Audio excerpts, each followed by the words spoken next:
É isso aí, salve, salve, gente boa. Vamos junto? Nesse vídeo a gente vai falar a respeito do seguinte, querido. O reinado do Deus que não se esquece de ninguém. Vamos lá? Segue comigo até o final, vamos junto.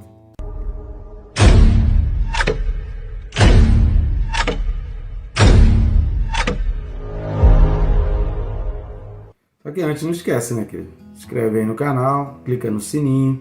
Clicando no sininho você é notificado e recebe a informação de que tem vídeo aí antes de todo mundo.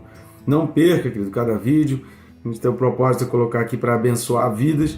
Então curta, comenta, compartilha para fazer esse vídeo chegar a outras pessoas e fazer com que outras pessoas também sejam abençoadas. Curtindo e comentando o próprio YouTube faz isso organicamente. Compartilhando, você consegue fazer esse vídeo chegar a pessoas que só você conhece e eu jamais alcançaria. Vamos abençoar vidas? Vamos transformar vidas? Que alegria, querida, a gente poder fazer alguma coisa sabendo que é bênção de Deus e que as pessoas estão sendo abençoadas, transformadas. É muito bom por isso. Eu me alegro com isso, quero que você se alegre junto comigo nessa tarefa de ir pelo mundo e pregar o Evangelho a toda criatura. Vamos lá, o texto desse vídeo, Apocalipse capítulo 11. Nós vamos ler os versículos do 16 ao 19.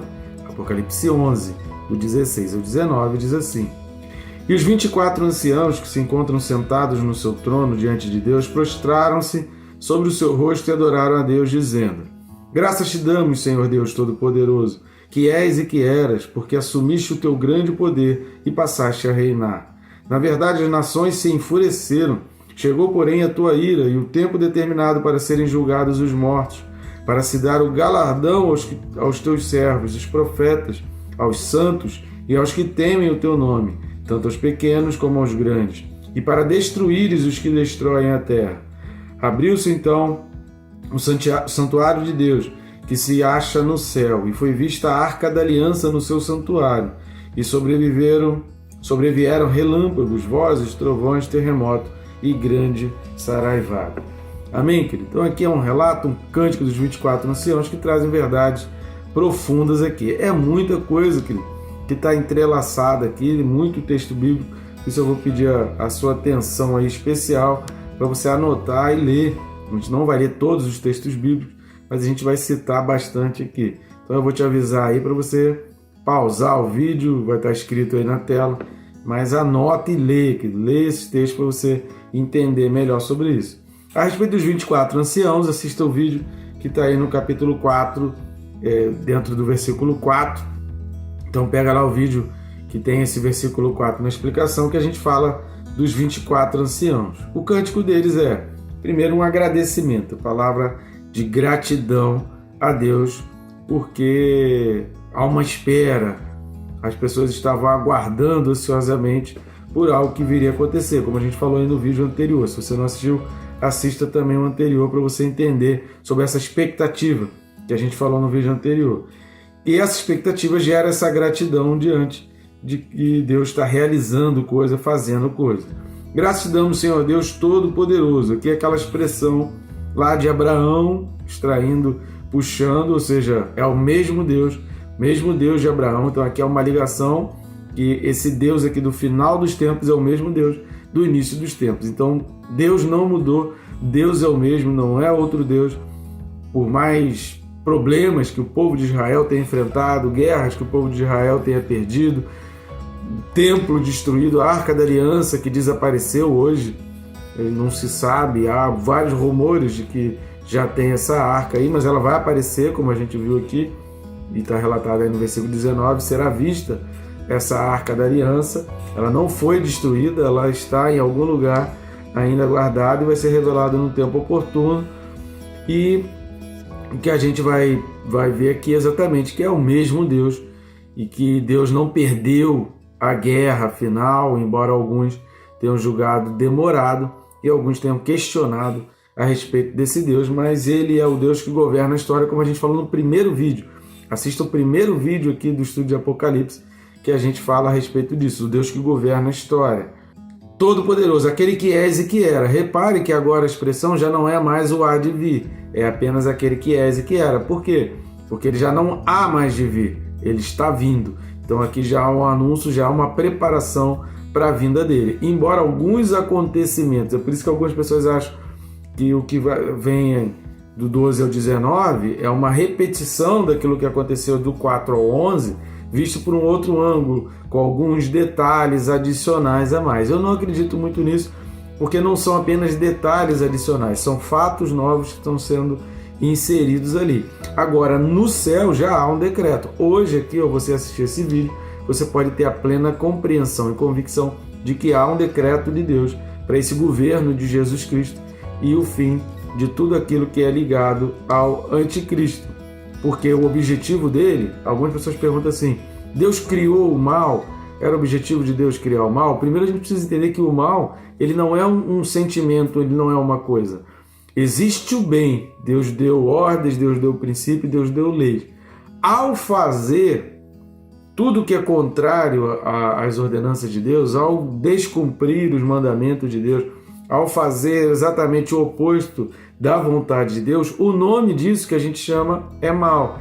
Então, quando a gente se refere a sentimentos, a coisas, ideologias, direções, vontades que não são aquilo que é ligado à vontade de Deus, a gente está falando do mal. Por isso, essa despersonificação do mal. Agora, o mal como letra maiúscula na Bíblia, em algumas vezes, como Jesus fala, livrai-os do mal, esse mal é exatamente o poder satânico de levar o homem à desobediência e à sua autodestruição, porque viver em desobediência a Deus é colher, é plantar, semear coisas que vai colher consequências que são ruins. Então, nada mais é de uma consequência. Então, essa colheita, essa plantação, essa semeadura de coisas que são contra Deus e que vão gerar destruição, que vão gerar morte, que vai gerar vícios, que vão gerar invocações do mal, a gente chama de mal. Deu para entender? Então, depois a gente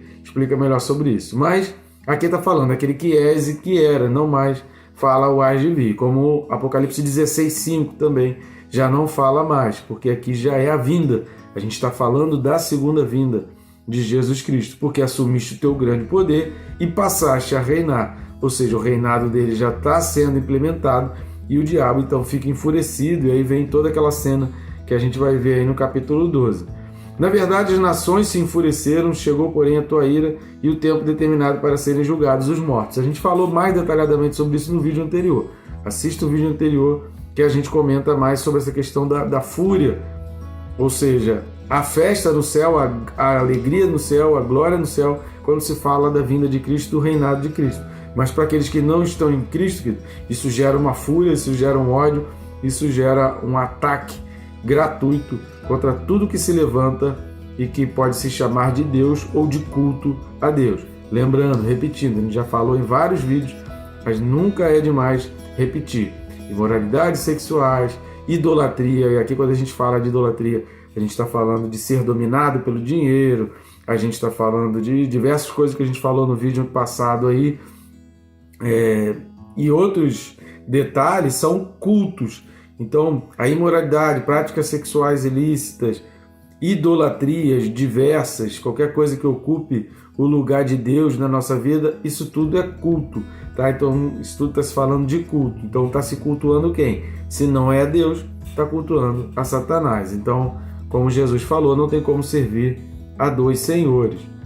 Versículo 18 fala, se enfureceram as nações e o tempo determinado para serem julgados os mortos, para se dar o galardão aos seus servos, os profetas, aos santos e aos que temem o teu nome, tanto aos pequenos como aos grandes, e para destruires os que destroem a terra. Tanto aos pequenos como aos grandes, querido, é aquela questão da equidade. Deus reconhece as diferenças, Deus vê que há diferenças, que as pessoas tiveram oportunidades diferentes, que as pessoas tiveram vidas diferentes, mas as leis de Deus trazem benefícios iguais. As leis de Deus trazem benefícios iguais. Agora, no céu não há socialismo.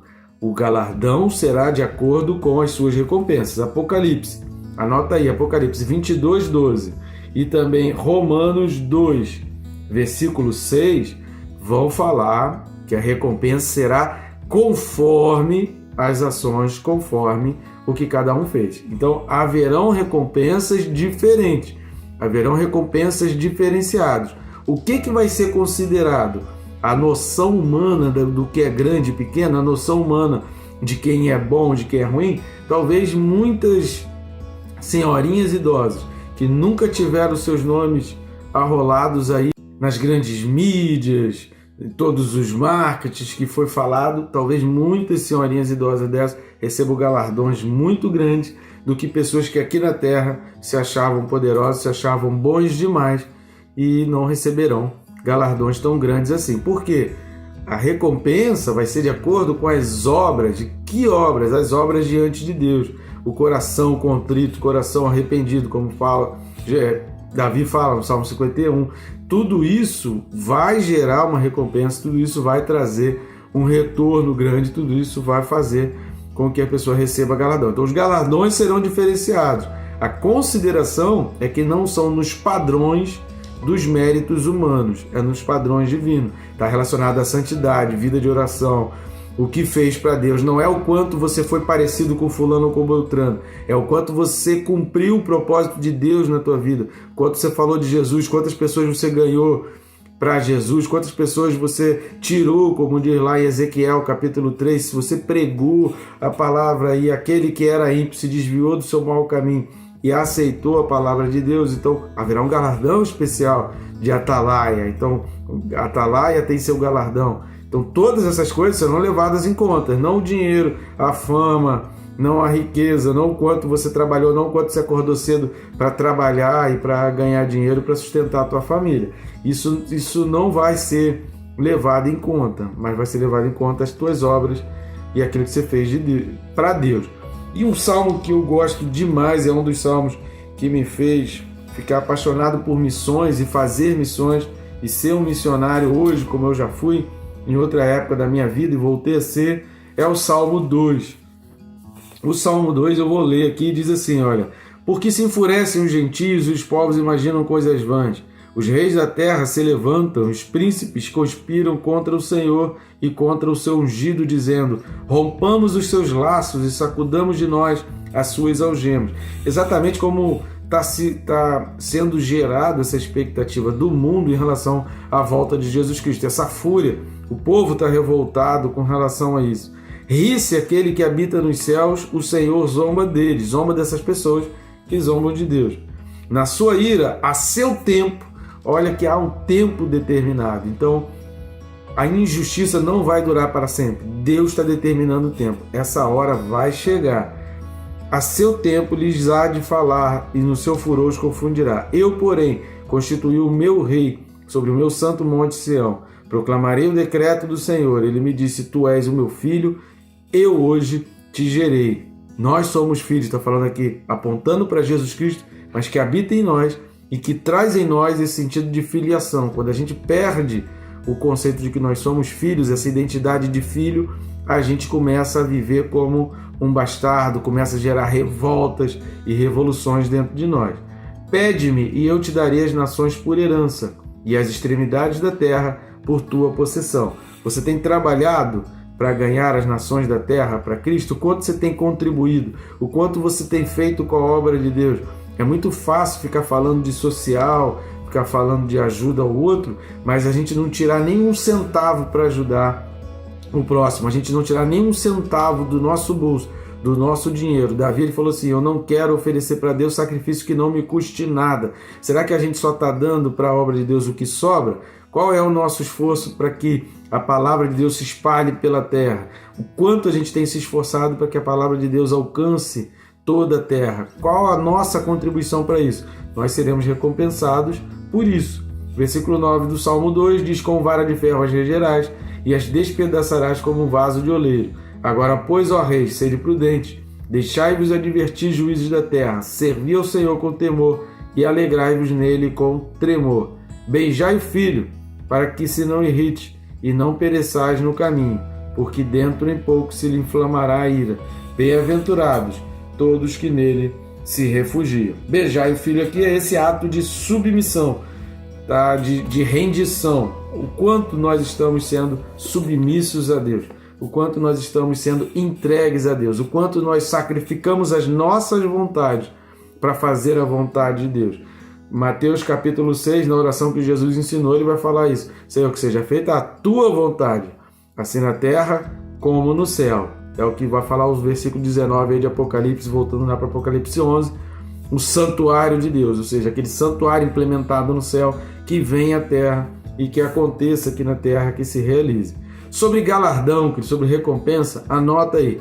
Eu vou deixar alguns textos para você, então anota esses textos aí. Provérbios 11, 18, Apocalipse 22, 12, Provérbios 24, 14. Um dos textos que eu queria muito ler aqui, mas não vou fazer isso em função do tempo, mas não deixe de ler esse texto, que é Colossenses 3, 23 e 24, explica em detalhes a questão do galardão, Colossenses 3, 23 e 24. Outro texto também fantástico, 2 João 1, 8, 2 João 1, 8, e os textos que nós já mencionamos, que é Romanos 2, versículo 6, lê também Lucas 6, 23, que palavra tremenda de Jesus lá em Lucas 6, 23. E eu queria muito ler para a gente fechar Hebreus 10, versículo 35. Eu queria fechar com esse conceito que está aqui na carta aos Hebreus, que eu acredito muito que tenha sido escrito por Paulo, capítulo 10, versículo 35. Então eu queria que você segurasse essa palavra agora de Hebreus 10, versículo 35. Diz o seguinte: não abandoneis, portanto, a vossa confiança. Ela tem grande galardão. Com efeito, versículo 36, tendes necessidade de perseverança, para que, havendo feito a vontade de Deus, alcanceis a promessa. O galardão e a promessa, querido, vai ser o quanto você fez da vontade de Deus. Você sabe qual é a vontade de Deus para a tua vida? No nosso canal aí nós temos vídeos que falam sobre propósito. Pesquisa a palavra propósito, palavra chamado. Você vai ver vários vídeos que vão te ajudar a identificar o teu propósito, o teu chamado. Agora, a recompensa vem, querido, sobre o quanto você fez da vontade de Deus.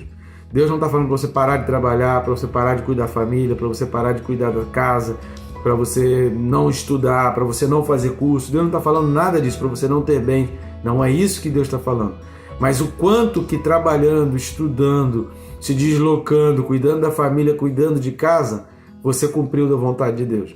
O quanto da vontade de Deus foi feita para isso. Quantas mães, querido, estão abrindo mão de educar os seus filhos, de ensinar os seus filhos a palavra de Deus, de falar, de separar tempo para fazer um monte de coisas que não é a vontade de Deus para a vida delas, que não é a vontade de Deus para elas. Nós seremos cobrados sobre o quanto nós fazemos da vontade de Deus. Quantos pais, querido, têm se preocupado tanto em ganhar dinheiro, estão perdendo a alma dos seus filhos para o mundo? Quantos filhos que do percentual, e segundo a última estatística, é mais de 90% dos jovens cristãos que entram para universidades públicas que se afastam dos caminhos do Senhor. Quantos de nós têm se preocupado em ensinar jovens e adolescentes para que eles não se percam quando entrarem na faculdade, nas universidades? Será que nós estamos cumprindo mesmo a vontade de Deus? O quanto de tempo nós estamos separando do nosso tempo para ensinar às crianças princípios e verdades bíblicas, para que ao crescer eles não se desviem nem para a direita nem para a esquerda? Quantos de nós está inculcando ao levantar, ao deitar, no caminhar, a palavra de Deus? Então, que nós seremos cobrados por cumprir a vontade de Deus, trabalhando, estudando, cuidando de casa, cuidando de família, cuidando das obras da igreja, fazendo atividade na igreja, mas em tudo isso, querido, não vai ter nenhum sentido se a vontade de Deus para a nossa vida não estiver sendo cumprida, se a gente não estiver preparando a próxima geração, isso é fazer a vontade de Deus, se a gente não estiver fixando memórias, fixando exemplos, fixando valores e princípios cristãos, se a gente não estuda a Bíblia, se a gente não tem tempo de oração, tem muita gente querendo migalhas devocionais, Deus não vai recompensar ninguém por migalhas devocionais. Deus vai recompensar pessoas pelo apego, pelo quanto ela se desprende para realmente aprender e crescer de Deus. Quanto a gente tem jejuado pelas nações, pelo teu propósito, pelas pessoas que estão à tua volta. O quanto aquele Salmo 2 tem falado ao teu coração. É isso que vai gerar a recompensa de Deus na tua vida. Então, querido, entenda muito bem isso. Leia também Apocalipse 16:5, e vai ser de grande valia para você entender um pouco mais a respeito daquilo que a gente está falando aqui. Amém, querido? O santuário de Deus que se acha no céu virá sobre a terra e vai ser aqui na terra como é no céu. E a Arca da Aliança, como diz aí o versículo 19, ela vai aparecer. Sobre relâmpagos, vozes, trovões, terremoto e grande saraivada, a gente já falou em outros vídeos e a gente vai voltar a falar sobre isso em vídeos aí futuros. Tá bom, gente boa? Que Deus te abençoe, rica e abundantemente.